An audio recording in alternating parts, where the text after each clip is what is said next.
जय श्री राम। दामिनी, निर्भया, आसिफा, ट्विंकल शर्मा, प्रियंका रेड्डी, अब एक और केस बिहार में। क्या आप भी वही सोच रहे हो जो मैं सोच रही हूँ? दोस्तों, बात यह है कि क्या वाकई में हिंदुस्तान में कोई रेपिस्टों के लिए कोई कानून है? अगर है तो अप्लाई क्यों नहीं होता, और अगर अप्लाई होता है तो उस कानून का डर क्यों नहीं है, और अगर डर नहीं तो फिर वो कानून किस काम का?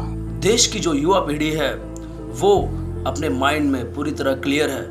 आप सबको बताना चाहती हूँ, न जाने एक दिन में हमारे देश को कितनी सारी निर्भया, कितनी सारी आसिफा, कितनी सारी ट्विंकल शर्मा और कितनी सारी प्रियंका रेड्डी मिलती है, लेकिन उसके बावजूद भी महिला की इज्जत के लिए कोई भी सख्त कानून अभी तक नहीं बना जो रेप को रोक सके।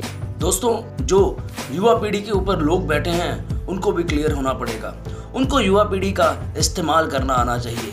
जिस देश में 60% से ज़्यादा युवा हैं, उनको उस देश की ताकत क्या होगी वो अभी आपको एहसास ही नहीं है। मैं ये कहना चाहता हूँ कि देश में रेपिस्ट का सामना किसी मंत्री की बेटी के सामने या अधिकारी की बेटी के सामने नहीं पड़ता, जिसको देखकर वो लोग एक सख्त कानून बना सके महिलाओं के लिए कि रेप इतनी घिनौनी हरकत होती है कि किसी की माँ बहन बेटी की इज्जत लुट जाती है और उसका दर्द क्या होता है और समाज उसको कैसी नजरों से देखता है। आप सबसे बोलना चाहती हूँ कि भारत को माँ का दर्जा दिया जाता है, नारी पूजी जाती है, और इसी देश में रेप करने की कोई एज नहीं होती। 1 साल से लेकर 60 साल की महिला के साथ रेप होता है भारत में। आप सबसे बोलना चाहती हूँ कि रेपिस्टों के लिए सिर्फ एक सजा होनी चाहिए, और वो होनी चाहिए सिर्फ और सिर्फ hang, otherwise hashtag Janata will decide कि उन रेपिस्टों के साथ क्या होना चाहिए। दोस्तों, मैं इस मैटर पे ये कहना चाहता हूँ कि हमारी सरकार को बहुत ही गहराई से इसका मंथन करना चाहिए, क्योंकि हम देख रहे हैं आज ये आसान हो गया है कि रेप के बाद पेट्रोल छिड़क के आग लगा दो। हमने जितने भी केसेस आते हैं सामने उसमें यही देखने को मिलता है कि मार दिया, मारने के अलग अलग तरीके दिखाई देते हैं। दोस्तों, जब एक रेपिस्ट मारने के अलग अलग तरीके यूज़ कर सकता है तो हम लोग, जो हम प्रशासन हैं, जो हम सरकार हैं, वो हम अपने स्तर से ऊपर उठ के रेपिस्ट को सजा देने वाला कानून क्यों नहीं ला सकते?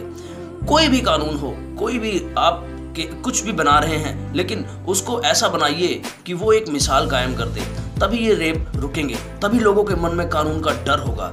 किसी के घर की बच्ची, बहन बेटी की इज्जत लुट जाती है और रेपिस्ट को जेल होती है। कोई उनको मशीन दे देता है तो रेपिस्ट जेल के अंदर जाकर रोटियां खाते हैं, और उनसे पूछिए जिनकी घर की बहन बेटियों की इज्जत नीलाम हो जाती है, वो ये देखते हैं कि उनके घर की बहन बेटी की इज्जत के साथ जिसने खिलवाड़ करी वो अभी तक की जिंदा है और सांसें ले रहा है। रेपिस्टों को जेल की रोटी क्यों नसीब होती है?